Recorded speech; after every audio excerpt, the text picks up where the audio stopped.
Brought to you by Bank of Maharashtra.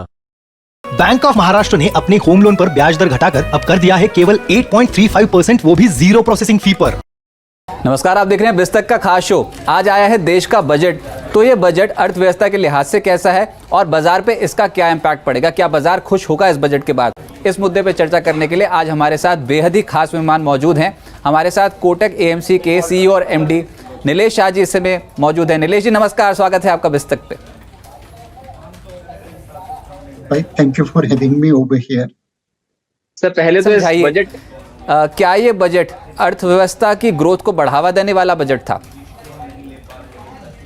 बिल्कुल रजत भाई, यह जो वोट ऑन अकाउंट आया है इसमें एक ट्रिनिटी ऑफ इम्पॉसिबल अचीव कर रहे हैं।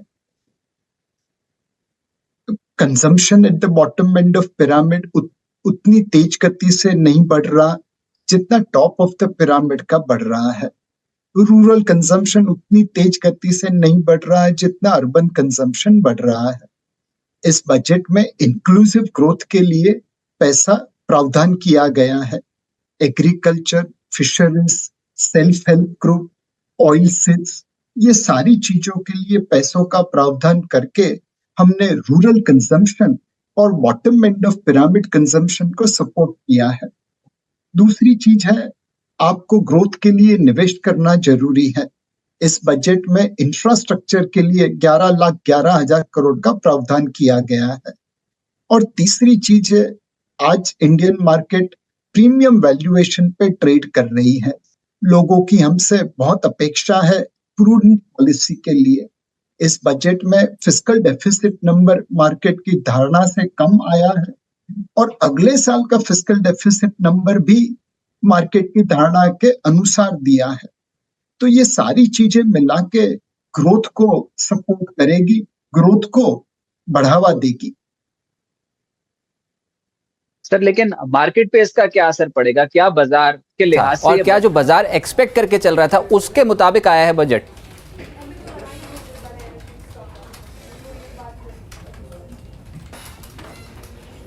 इसमें बाजार की धारणा के विपरीत कोई पॉपुलिस्ट पॉलिसी नहीं है, कोई फ्रीबीज रेवड़ी बांटी नहीं गई है। इस बजट में मार्केट की धारणा से कम फिस्कल डेफिसिट दिया गया है। इसमें कोई चतुराई नहीं है, जो नंबर जैसे हैं वैसे ही प्रेजेंट किए गए हैं। इनफैक्ट लोगों के सवाल ये है कि ये नंबर बहुत कंजर्वेटिव तो नहीं है ना। इस बजट में फिस्कल कंसोलिडेशन लाने के बावजूद फिस्कल इंपल्स को न्यूट्रल रखा गया है, ना पॉजिटिव ना negative. This is because infrastructure investment is up by 0.2% of GDP. Subsidies और अदर एक्सपेंडिचर्स को रैशनलाइज किया गया है। तो कुल मिला के इस बजट ने, इस वोट ऑन अकाउंट ने मार्केट की धारणा से अच्छा प्रदर्शन दिया है। तो लेकिन जो आपके कैपेक्स पे खर्च की बात कर रहे हैं उसमें जो इस बार का आंकड़ा 11.11 lakh crore rupees for FY25 तय किया गया है, ये तो ग्रोथ रेट इसकी 30% CAGR थी, यानी 30% सालाना बढ़ता था कैपेक्स। इस बार 11% बढ़ा है, ऐसा क्यों? और क्या ये ग्रोथ, कैपेक्स की ग्रोथ की रफ्तार कम होगी? सो रजत भाई, जस्ट बिकॉज आपने अगली मैच में 3 शतक मारे थे तो ये मैच में भी 3 शतक करेंगे, ये तो मुश्किल बात है। बेस जैसे जैसे बड़ा होगा वैसे वैसे ग्रोथ की रफ्तार भी कम होगी। इस साल हम 9.5 लाख करोड़ रुपए इंफ्रास्ट्रक्चर निवेश करेंगे, अगले साल 11,11,000 करोड़। तो मोटा मोटा 17% इंक्रीज रिवाइज एस्टिमेट पे है। मेरे हिसाब से ये नंबर नॉमिनल जीडीपी ग्रोथ जो 10.5% है उससे ज्यादा है। और सबसे महत्वपूर्ण बात रजत भाई, नेक्स्ट ईयर गवर्नमेंट की नेट बोरोइंग प्रोग्राम 11,75,000 करोड़ होगी और नेट एसेट क्रिएशन 11,11,000 करोड़ होगा। दुनिया में बहुत कम ऐसे देश है जो ये काम करते हैं। जितना कर्जा अपने बच्चों पे छोड़ के जाएंगे उतनी ही एसेट उन्हें विरासत में देके जाएंगे। हम अपने बच्चों की आंख में आंख डाल के बोल पाएंगे कि देख बेटा, FY 2025 में तेरे ऊपर जितना कर्जा लादा उतनी ही एसेट मोटा मोटा तुम्हारे लिए छोड़ के जा रहे हैं। दुनिया के बहुत कम देश ऐसा बात कर पाएंगे। बाकी देश में तो पेरेंट अपने बच्चों को यही कहेंगे, देख बेटा ये गड्ढा खोदा है तेरे लिए, तू भर देना। सर, ये आप 11.75 लाख करोड़ रुपीस की उधारी सरकार को लेनी पड़ेगी। क्या बाजार इससे ज़्यादा एक्सपेक्ट कर रहा था कि सरकार ज़्यादा कर्जा उठाएगी? सरकार ने उससे कम टारगेट दे दिया है कर्जे का। और ये मैं इसलिए पूछ रहा हूँ क्योंकि आज बॉन्ड मार्केट में बहुत बड़ा खेल हो गया है। ये भी पूछूंगा आपसे कि क्या वो बॉन्ड मार्केट इसको अभी फैक्टर इन करके चल रही है और क्या सरकारी बैंक्स में क्यों आई तेज़ी।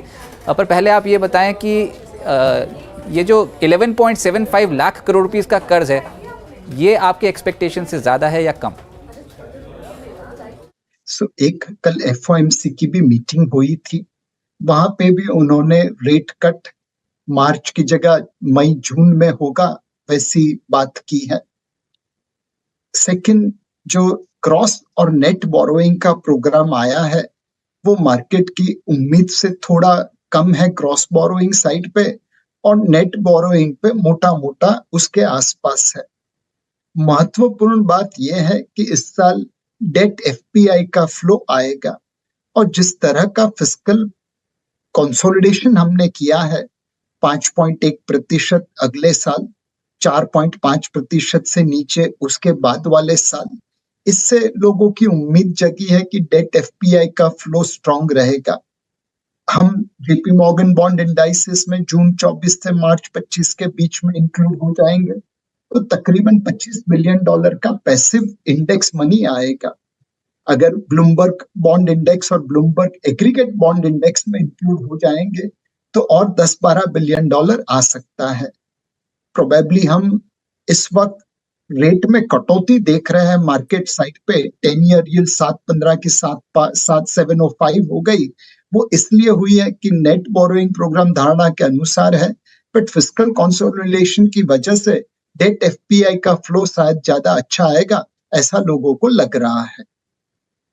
तो बिस्तक पे सबसे बड़ी कवरेज देखी हमारे व्यूअर्स ने, और अब तक के बजट की ये बता दूं सभी व्यूअर्स को कि बेस्ट परफॉर्मेंस बिस्तक की तरफ से थी। व्यूअरशिप बहुत ज़बरदस्त एस्केलेट करके गई है। उसमें हम कर रहे थे कि बजट स्ट्रीम को भी लाइव कर रखा था और साथ ही साथ मार्केट को भी अलग स्ट्रीम पे लाइव कर रखा था। तो बहुत आज हमारे साथ जुड़े व्यूअर्स, पर वो सभी ये जानना चाहते थे कि सरकारी बैंक्स में क्या हो गया, और बाज़ार में ये सरकारी बैंक्स के शेयर्स को क्यों खरीदना शुरू कर दिया एकदम से इन्वेस्टर्स ने।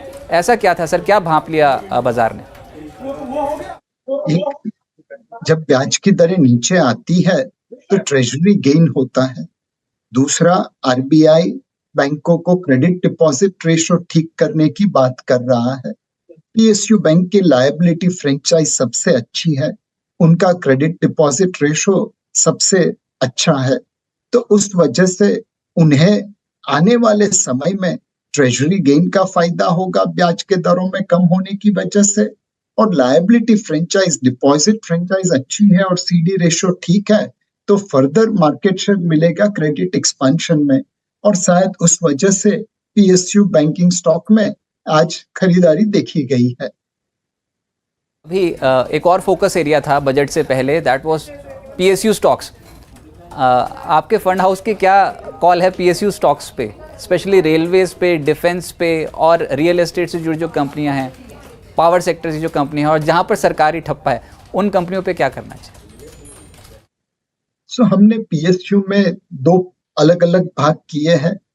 ऐसे PSUs जहां पे मार्केट में फ्लोटिंग स्टॉक अच्छा है, प्राइस डिस्कवरी मोर मार्केट डिटरमाइंड है, और ऐसे PSU स्टॉक्स जहां पे फ्लोटिंग स्टॉक कम है, होल्डिंग कुछ लोगों के कॉन्सेंट्रेटेड पॉकेट में है, और जिस वजह से मार्केट डिस्कवरी नहीं हो रही है ढंग से, वहां पे वैल्यूएशन महंगा है और आज नहीं तो कल वहां पे सप्लाई आ सकता है।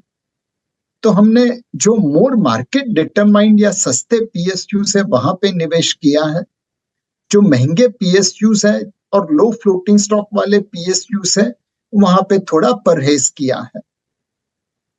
तो मतलब यहाँ पर भी अलग अलग भागों में बांट दिया PSU स्टॉक्स को। लेकिन सर अभी ऐसा लगा बजट में कि अफोर्डेबल हाउसिंग पे सरकार का फोकस जो है मध्यम वर्ग के लिए घर बनाने पे ज़्यादा है, तो क्या कंस्ट्रक्शन शेयर्स यहाँ से और रियल एस्टेट शेयर्स यहाँ से अट्रैक्टिव हैं? क्या वैल्यूएशंस ठीक हैं? आज हमने देखा स्टॉक मार्केट पे कि हुडको, एनबीसीसी जैसी कंपनियों के स्टॉक्स बहुत ज़बरदस्त चले। सो मेरे हिसाब से रियल एस्टेट सेक्टर अभी अच्छे माहौल में है। लोगों की इनकम बढ़ी है, सेविंग्स बढ़ी है, अफोर्डेबिलिटी बढ़ी है, तो हर किसी को घर खरीदना है। दूसरा, सरकार ने भी रियलाइज किया है कि रियल एस्टेट सेक्टर में अनस्किल्ड वर्कर्स को भी जॉब मिल सकती है, मल्टीप्लायर तेज गति से बढ़ सकता है, और रेरा की वजह से रियल एस्टेट सेक्टर में साफ सफाई भी अच्छी हुई है। जो अनाउंसमेंट इस बजट में की गई है, 1-2 करोड़ से ज्यादा प्रधानमंत्री रूरल आवास योजना के तहत कंस्ट्रक्शन होगा। मिडिल क्लास के लिए एक अफोर्डेबल हाउसिंग स्कीम लॉन्च की जाएगी। ये सारी चीजें रियल एस्टेट सेक्टर के ग्रोथ को और गति प्रदान करेगा। हमें लगता है रियल एस्टेट, कंस्ट्रक्शन और रियल एस्टेट से जुड़े बिल्डिंग मटेरियल्स के सेक्टर में टाइल्स हो, पेंट्स हो, पाइप्स हो, ये सारे क्षेत्र को फायदा हो सकता है आने वाले साल में। आपसे पूछूंगा ही नहीं कि बाजार कहाँ जाएगा, मुझे पता है आप बोलोगे हमें कुछ लेना देना ही नहीं, जहाँ मर्जी जाए। मैं आपसे पूछूंगा कि पोस्ट बजट अब कौन से स्टॉक, कौन से सेक्टर्स आपको बेहतर लग रहे हैं, जहाँ पर वैल्यूएशन इस समय ठीक है और जहाँ पर अर्निंग्स विजिबिलिटी स्ट्रॉन्ग? एक सेक्टर जो हमें बहुत अच्छा लग रहा है वो पावर सेक्टर है। हमारे थर्मल पीएलएफ 81% के आसपास है। अब उसे और ऊपर लाने की गुंजाइश कम है। इस साल समर में मर्चेंट पावर रेट ऊपर जाएंगे ऐसा लगता है। पावर में नई कैपेसिटी, नया कैपेक्स भी चालू हो जाएगा। ये सारी चीजें मिला के देखे तो पावर सेक्टर में ट्रांसमिशन से लेके डिस्ट्रीब्यूशन से लेके प्रोडक्शन कंपनीज, डीजी सेट से लेके ट्रांसफार्मर कंपनीज, ये पूरे क्षेत्र में हमें आउट परफॉर्मेंस आता दिखता है। पावर फाइनेंस कंपनी भी उसके साथ जुड़ी रहेगी एंड उनको भी एक फायदा मिलेगा। महत्वपूर्ण चीज ये है कि चाइना +1 की वजह से कुछ मैन्युफैक्चरिंग कंपनीज को भी फायदा बना रहेगा। पीएलआई स्कीम का अलोकेशन बढ़ा है। मोबाइल पार्ट्स के ऊपर इंपोर्ट ड्यूटी कल ही कम कर दी गई है। तो ये सारी चीजें मिला के दिखाता है कि इंडस्ट्रियल्स हो या पावर सेक्टर हो, इस क्षेत्र के स्टॉक्स में आप ध्यान रख सकते हैं। तो ये power sector, this is the best expectations, ये आपका सबसे पसंदीदा सेक्टर है। इसके अलावा कोई और थीम जो मार्केट पे रूल कर सकती है सर? लंबे समय की अगर थीम देखे तो मेरे हिसाब से फार्मा सेक्टर को देखना चाहिए। भारत दुनिया का one of the lowest cost producer pharma है एंड यहाँ पे हमें लोकल मार्केट में भी जैसे जैसे लोगों की इनकम बढ़ रही है, हेल्थ केयर के प्रति सजगता आ रही है, तो लोकल और ग्लोबल दोनों अपॉर्चुनिटी फार्मा सेक्टर के लिए है और उस वजह से फार्मा सेक्टर में भी ध्यान रखना चाहिए। तो वैसे तो आप नहीं करते, लेकिन इशू ही बहुत बड़ा हो गया है और निवेशकों को बहुत भारी भरकम नुकसान उठाना पड़ रहा है एक स्टॉक में। किसी को उम्मीद नहीं थी कि ऐसा होगा, लेकिन पेटीएम की तरफ मेरा इशारा है। आपका कमेंट बहुत ज़रूरी है। इन्वेस्टर्स को कॉन्फिडेंस तभी आएगा जब आप अगर यहाँ पर कुछ बोलें। ये स्टॉक वैसे अभी इस कंपनी का भविष्य क्या है? अभी थोड़ी देर पहले कॉल भी हुई थी सर, उसमें भी यही है कि आने वाले समय के लिए ग्रोथ बताई गई और ये विजय शेखर शर्मा जी के कोई भी मार्जिन कॉल पे कोई शेयर्स नहीं लेने की बात की गई थी। पर ओवरऑल क्या हुआ, क्या ये ऐसा पेटीएम में जो इतना भारी भरकम नुकसान उठाना पड़ रहा है सब निवेशकों को, और क्या करें निवेशक? सुरजित भाई, सेबी रेगुलेशन के तहत हम स्टॉक स्पेसिफिक बात नहीं कर सकते हैं एंड अगर आप देखें तो जो घटना घटित हुई है इससे पेटीएम की जो पेमेंट बैंक है उसके ऊपर बहुत बड़ा इम्पैक्ट आ सकता है। बट मार्केट हमेशा इमोशन से रिएक्ट करता है। अगर पेटीएम पेमेंट बैंक अपने घर को ठीक कर लेती है तो ऑब्वियसली आरबीआई से उसे परमिशन मिल जाएगा नया अपना बिजनेस चालू रखने के लिए। यह परमानेंट क्लोजर नहीं है, यह टेम्पररी क्लोजर है। And I am sure Paytm की मैनेजमेंट इस चीज को करेक्टिव एक्शन लेने में पूरी ताकत लगा देगी। उन्होंने एक बहुत अच्छी कंपनी खड़ी की है, तो वो भी जी जान लगा देंगे कि इस संकट में से बाहर आए, रेगुलेटर का विश्वास जीत ले और वापस अपना जो बिजनेस है वो कर। मार्केट पे जाता है, जब ऐसी घटना घटती है तो लगता है अब तो ये सब डूब गया, फिर जब रिकवर हो जाता है तो उसे अप्रिशिएट भी कर लेते हैं। मेरे हिसाब से हर निवेशक को अपना कैलकुलेशन करना चाहिए, कितने समय के अंदर पेटीएम पेमेंट बैंक अपना कारोबार ठीक कर लेगा और उस हिसाब से फिर कॉल लेना चाहिए। अब आम आदमी के लिहाज से भी बजट को समझने की कोशिश करते हैं। ये बस आखिरी सवाल होगा आपसे, और इस सेगमेंट में ये पूछूंगा कि पहले तो आप ये बताएं कि बजट में आम आदमी को हमेशा कुछ ना कुछ उम्मीद होती है कि कुछ दें वित्त मंत्री, और इस बार कुछ उम्मीदें ऐसी थी कि 7 लाख का जो एग्जेम्पशन है उसको बढ़ाकर अगर 10 लाख कर दी जाए तो वो हो सकता है। ऊपर से एटीसी 1.5 लाख, सिर्फ 1.5 लाख सेविंग है एटीसी के तहत। आप म्यूचुअल फंड इतना बड़ा हाउस संभालते हो, तो क्या आपको लगता है ये 1.5 लाख एटीसी के तहत पर्याप्त है? 2014 में डिसाइड हुआ था, अब 2024 हो गया। ऊपर से 24B जो अलग से है उसमें भी 2 लाख की लिमिट है। घर बड़े महंगे महंगे हो गए हैं 3-3 करोड़ के, तो बताओ 2 लाख बचा के इंटरेस्ट पे कर क्या लेंगे? और ऊपर से ये है कि न्यू टैक्स रेजिम और ओल्ड टैक्स रेजिम में फ़र्क है। न्यू वाले में तो वैसे नहीं मिलते ये डिडक्शंस। तो इस पूरे मुद्दे को उठाने का मतलब ये है कि आम आदमी को क्या मिला इस बजट में? सुरजित भाई, हर मनुष्य की फितरत रहती है कि इसमें मेरा क्या, लेकिन आप ये सोचिए, अगर सरकार सबको टॉर्च दे या मोमबत्ती दे अंधेरा दूर करने के लिए, तो कितनी टॉर्च लगेगी, कितनी मोमबत्तियां लगेगी। बट अगर सरकार सूरज बनने की कोशिश करे तो सबको एक साथ प्रकाश मिल पाएगा। माइक्रो लेवल पे लोगों को क्या मिला, उससे अच्छा सरकार ने मैक्रो लेवल पे जो फिस्कल कंसोलिडेशन की है, ग्रोथ के लिए जो सहायता की है, निवेशकों का विश्वास जैसे बढ़ाया है, उसका बेनिफिट एक आम आदमी को बहुत ज्यादा मिलेगा।